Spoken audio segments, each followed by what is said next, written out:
Call on Deputy Eamon O'Queeve on behalf of Fianna Thank you, Sean Corley. Taoiseach, I would like to start this morning by expressing our deepest sympathy to the families of Paul, Kenny and Shane Bolger, who tragically lost their lives yesterday off the Tramore coast.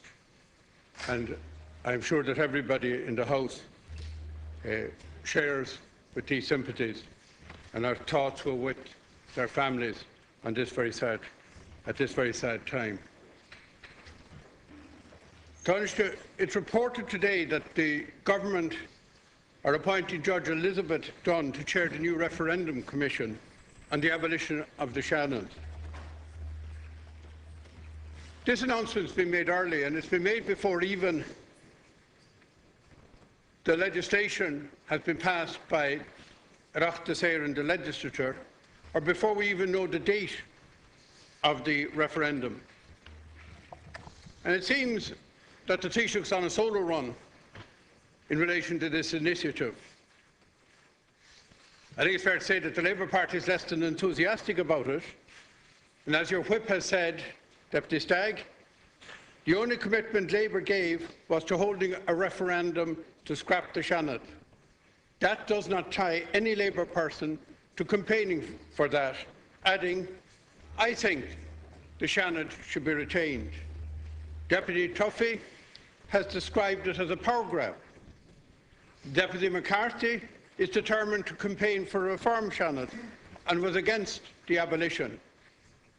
Deputy John Whelan, or Senator John Whelan, will be vigorously campaigning for the reform and retention of the Seanad.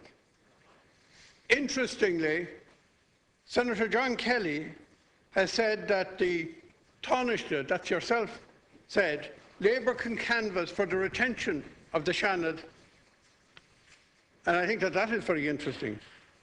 I think it's fair to say that Labour's heart is not in this referendum, and that's a sop to the personal commitment given at a dinner in 2009 by an Taoiseach. It's the ultimate power grab. Taoiseach, can you confirm that you have said to your members that they can canvass for the retention of the Seanad? If you did, is the Government going ahead at all with this referendum? And are you doing it purely because of a personal commitment by an Taoiseach? And finally, can you confirm when the referendum will be held? I understand early October has been mooted, but I'm sure you'll be able to inform the House today when it is the intention of the Government to hold this referendum. Thank you, Deputy. Taoiseach. Firstly, Count Corla, I want to join with Deputy O'Keefe in expressing my sympathy and the sympathy of the Government with the family and friends of Paul, Kenny and Shane Bolger, the three brothers from Passage East in County Waterford, who lost their lives so tragically after a fishing trip off the southeast coast. I think we all share the sense of loss, their family and their friends, the local community, and indeed the entire fishing and maritime community in the country, who always have a great sense of solidarity and grief on occasions like this. In relation to the referendum, as Deputy O'Keefe will recall, on a number of occasions now, the referendum commissions that have been appointed have expressed the view that they would like to have more time in preparing for a referendum. And that is the reason why, at this early stage, the Government has decided to appoint Judge Elizabeth Dunn to chair the referendum commission. With regard to the issue of the referendum itself, I'm interested to hear Deputy O'Keefe on this subject, because, of course, Deputy O'Keefe, you have a bit of form on this. I recall that during the first Lisbon referendum, you voted against it. You publicly announced that you had voted against it, and then you were prevailed upon by your government colleagues to come around on the second occasion. So you know a little bit about the complexities of a referendum campaign. The proposal to abolish the Seanad, the proposal to abolish the Seanad is a government proposal. It is a proposal that is committed to in the programme for government. Abolition of the Seanad was contained in the election manifestos of both government parties prior to the last general election. And the intention is to proceed with that. The legislation to give effect to that proposal is before the Dáil and is due to commence debate very shortly, and there will be plenty of opportunity to debate that in both the Dáil and the Seanad. Both government parties are supporting that proposal and will be supporting it in the Dáil and the Seanad. And both government parties will campaign in the event of the Dáil and Seanad adopting the legislation and proceeding with the referendum. Both government parties will make the case for it. The Labour Party, for its part, published a document prior to the last election which set out the rationale for why we should, in a small state like this, have one parliamentary body. The case that is being made is that a state of 4.6 million people, that we should have one parliamentary body, it should be the Dáil. The Dáil, of course, should have its powers increased and enhanced to do its job more effectively, and that is why we have been advancing reform measures here in the Dáil, increasing the amount of sitting, the opportunities there is for the introduction of private members' legislation, the enhancement of the work of the committees, the introduction of legislation to empower the Oireachtas to conduct inquiries, the strengthening of the freedom of information legislation, the introduction of whistleblower legislation, all of that aimed at reform of our parliamentary process. And I hope, Deputy O'Keefe, that on this occasion that Fianna Fáil will support the efforts that the government is making to ensure that we have a modern, efficient, reformed parliament in this country. Deputy O'Keefe, 1 minute to reply. Thank you. I'd like to thank the Taoiseach for the answer, but could you answer clearly, did you or did you not make the statement attributed to Senator John Kelly? Secondly, when did I ever make any statement as to how I voted in the Lisbon referendum? Because you are incorrect in what you said.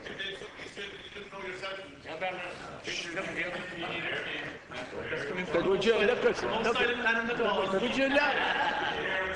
the deputy to ask his when he checks the record, please? we'll know he's incorrect in what he said. The third thing is, Taoiseach, do you not think that it's symptomatic of the total disregard of this government for Oireachtas Éireann that they have appointed a referendum commission for a piece of legislation for a referendum that this House nor the Seanad have yet decided to hold? And yes, you're correct. And yes, you're correct that the judges said there should be more time.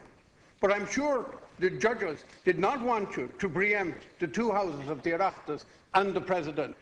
What they wanted done was that after the legislation was passed, there would be more time between then and the day of the referendum than had been given by this government. And finally, is it the major plank of this government's policy on Dáil reform to introduce guillotine after guillotine on crucial, sensitive legislation so that it cannot be debated in this House? Thank you. Taoiseach.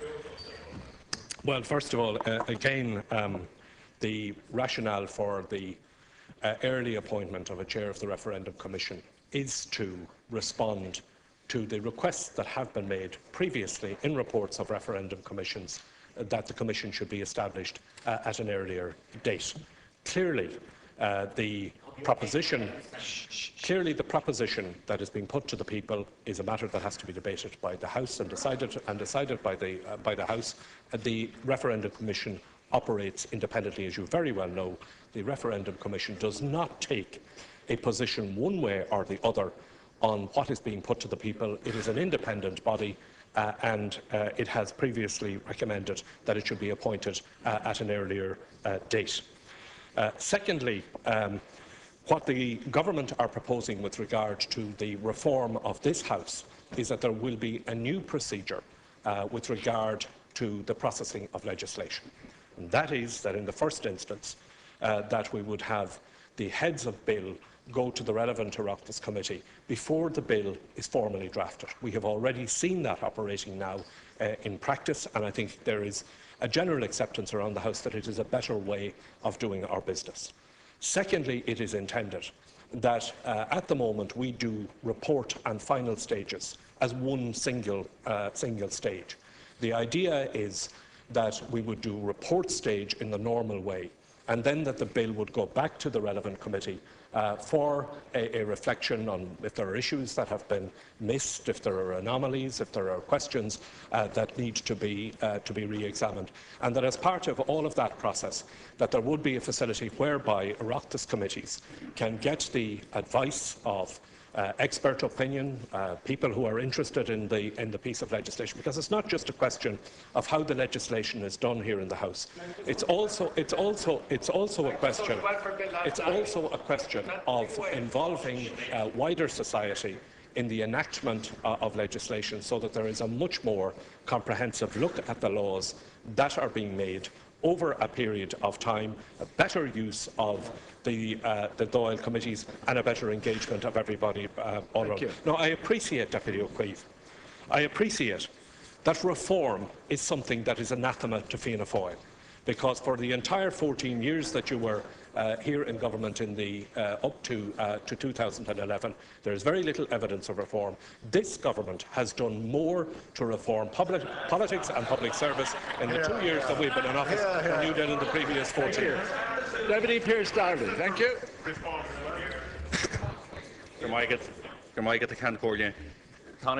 This morning, the coastal community of Passage East and Dunmore East are mourning three brothers, Paul Kenny and Shane Bulger. And on behalf of Sinn Féin, and I'm sure all members of this House, I want to express my condolences to their families and to their friends. And of course, we all know that no coastal community is immune from such tragedies, and my own home county of Donegal has seen its fair share of tragedy. But it's fair to say that the South East has been particularly hit hard in recent years. Yesterday's tragedy is but just one in a long series of such tragedies to hit Dunmore East and Passage East areas of County Waterford. And we all know that fishing is a very hazardous occupation, and every day that fishermen go to work, they put themselves at risk. And while tragedies may always occur, I believe that more has to be done to protect and to ensure the safety of our fishermen.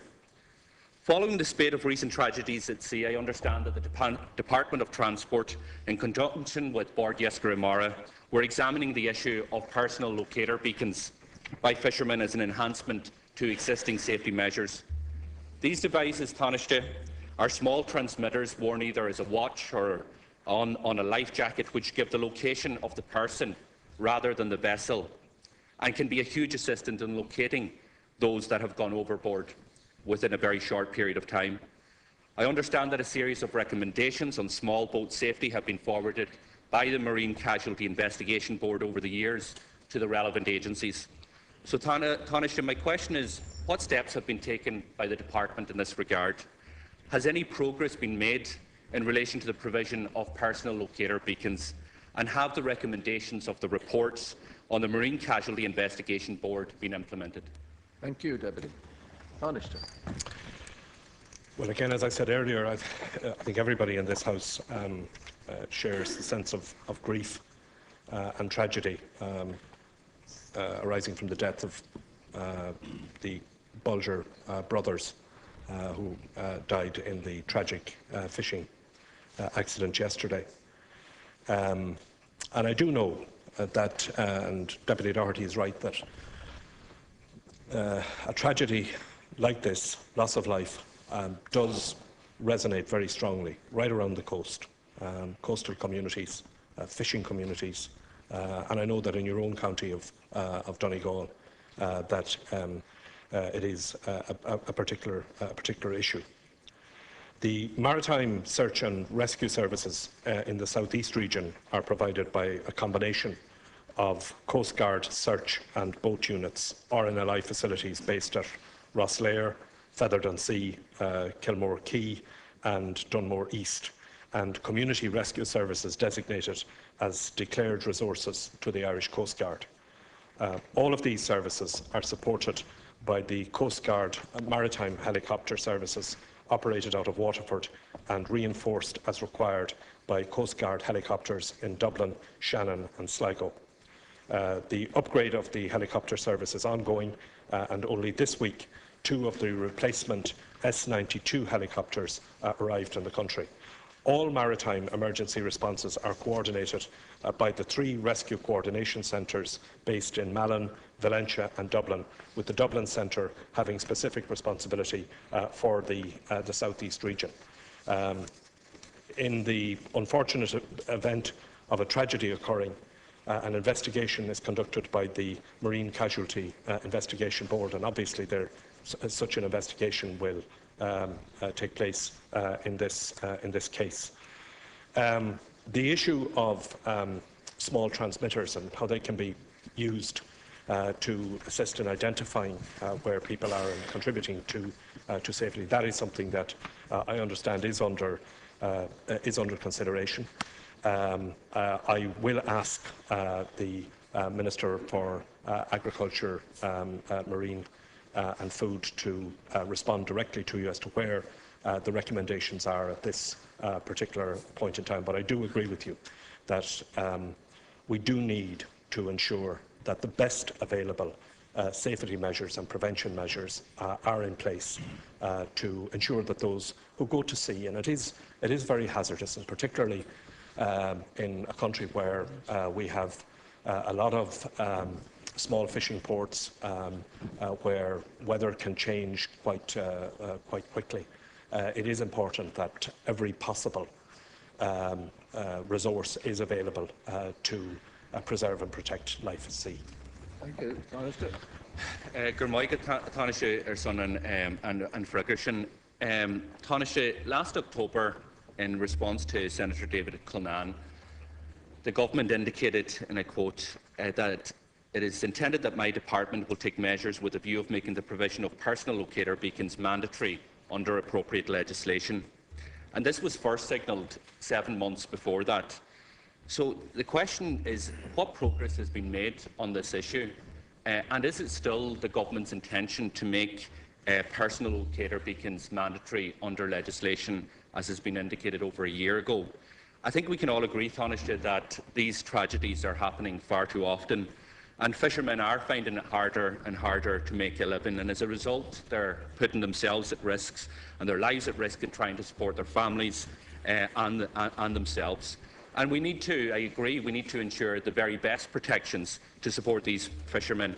And that's why I believe that personal locator beacons could be an essential step forward. While it will not, there's no doubt about it, it will not prevent all such tragedies, it will be a huge step forward. This type of technology is reasonably cheap. A personal locator beacon can be purchased on the market for something like €130, exempt of VAT at this point in time. And anybody who has an iPhone, they'll know that the Apple Corporation puts a personal locator beacon in their iPhone because they value their product. And I think that we should give the same type of respect to our fishermen who go to sea, who put their lives at risk to try and make a livelihood for themselves and their families. So I would ask you, Minister, is it still the intention of the government to make personal locator beacons mandatory? Is it the intention of the government to assist fishermen in terms of support, in terms of grant aid, to be able to purchase those personal locator beacons either through a wristwatch or through, around their neck or part of their flotation device? Thank you. Honest. Well, the Minister for Agriculture, as you've said, has already responded as to what his intentions are with regard to personal locator beacons, and as you've indicated, he has said that legislation will be required to make the wearing and use of such technology mandatory.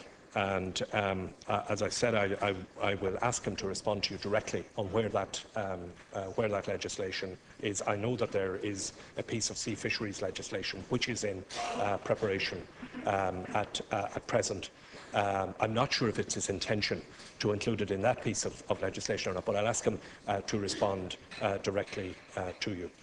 I want to make it very clear that the government and Minister Coveney in particular takes the issue of safety at sea something which is very serious, and whatever steps need to be taken to improve safety at sea and to prevent, as far as humanly possible, the loss of life at sea, the government will act on that. On the specific questions of where the department is with the personal locator beacons legislation, I'll ask the Minister to respond directly to you. Thank you. Deputy Halligan. Thank you, Count Corley. First of all, can I also offer my condolences to the family of the 3 young men who lost their lives off the coast of Tramore yesterday, 3 hard-working young men. Taoiseach, there have been a number of deeply disturbing reports over the last number of weeks about the level of abuse and intimidation that TDs are receiving from pro-life activists and the Catholic Church over the protection of life during pregnancy bill. I, like many other TDs, have been subject to abuse. I've even had people come to my house after 12 o'clock at night. There have been several serious incidents of verbal abuse aimed at TDs. Some have been ambushed outside of their house. They've been spat at. They've been threatened with having their home burnt down, and one has been threatened with having her throat cut. Taoiseach, last week we had Archbishop Dermot Martin calling on the government to do away with the party whip. And no doubt you are aware of the attempts by the Church to compare your government to a totalitarian regime. On Tuesday, the Catholic bishops issued a statement claiming that people were being misled on the debate and that the government is not obliged to legislate on the X case. And we now have senior Vatican officials calling on TDs who might be Catholic to resign if they support your bill. Taoiseach, might you agree with me that here is an organisation that is non-democratic, anti-democratic, that is historically anti-woman, has the most dreadful record of child protection? Would you agree with me that this organisation has no right to be the state's moral compass and is in no position to lecture anyone on human rights, with the Catholic Church's blood-stained history from pre-medieval times to the Crusades across Europe and the Middle East, to their submission and sufferance of the Nazi regime in war-torn Italy, and the irreparable damage that they have done to human beings, particularly children, across the world. Taoiseach, the irony is not being wasted on the public that TDs who don't toe the line are being threatened with so-called excommunication. Yet, no such public threats were made to priests, bishops, or anyone else within the Catholic Church that were convicted of abusing and destroying the lives of children. Taoiseach, I am calling on you to condemn the Catholic Church for its attempts to intervene in the running of this state, and to call on the Church to resist and desist from harassing TDs faced with an already difficult time in making a decision on this legislation. Thank you, Deputy. And can I finally say, Taoiseach, no one has the right to threaten legislators in a democracy, and threatening TDs to induce them to vote in a particular way must surely be illegal. Let me put this to you. No, you won't put any If it more, emerged please, that you're a major over time. criminal Thank was you, Deputy. attempting to bully TDs in this stall on any issue, there would be a public outcry. Thank you. Would Please. you condemn the Church and its cohorts and its minions in the pro-life group for their attempts to continually intimidate legislators who have been voted by the people of Ireland to legislate in this Parliament? Taoiseach, I'd ask deputies to respect the rules of the House. I'm obliged to treat everybody fairly, and when I ask people to please stop, I'd ask you to stop. That applies to everybody. Thank you. Thank you. You get the same as everybody else gets. No, I can't, Corla. No, I can't, Corla. I will not join the Deputy in condemning the Catholic Church or any other church. It is my view that the Catholic Church, all churches, and all citizens of this state have every right to state their point of view to government on any issue which is of public importance. This is a democratic country and it applies to everybody. People have the right to state their view to their legislators, whether they are representatives of churches, whether they are representatives of the pro-life movement, whether they're representatives of just their own private opinion. And long may that continue.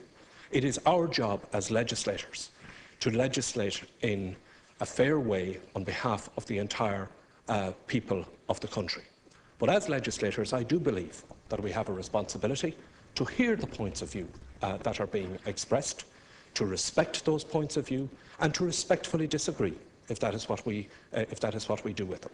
I think, for example, in respect of some of the statements that have been made by church leaders, I think they are exaggerated about this legislation, and I think we should not here lose sight of what we are doing. Of course, I agree that when people make protests and they make their point of view, they should do so respectfully. Obviously, shouldn't engage in harassment of public representatives and so on. I agree with all of that. But let's not lose sight of what this is about. What this legislation is about protecting the lives of women in pregnancy. Pregnancy, childbirth is a happy occasion, vast majority of occasions, but there are a small number of occasions where a woman's life is at risk in pregnancy. And it is the government's view, and we have settled on this, that in those circumstances we need to legislate to provide clarity for those women that their lives are safe, that they are safe in our hospitals, and that we provide clarity for the medical practitioners who are dealing with them, that in some cases a termination of pregnancy may be necessary in order to save the life of a mother. That's what this legislation is about, and I think we shouldn't get ourselves distracted either by the nature of the campaigning or the nature of the lobbying or the nature of the engagement with public representatives. My own personal view on this subject has been known for a very long time, and over the years I've been subject to some of the vigorous, let me say, in some cases perhaps over-vigorous campaigning by others on it. But, you know, we're public representatives. We, you know, people can state their views passionately at times, sometimes maybe go a little bit overboard in the way in which they are doing it. But as long as we're clear in our minds that our job is to legislate on behalf of the people, to legislate in the public interest, I think we will be always able to distinguish between the rights of people to express their points of view, including points of view that on occasions we don't agree with. Thank you. Deputy Halligan, 1 minute. Make myself clear that the bishops have every right to express their views on the proposed legislation, but let me take you up on the terminology you respectfully disagree. There are many TDs here today and many people who believe in pro-choice or want to back the government on their legislation. They're not respected by this pro-life crowd.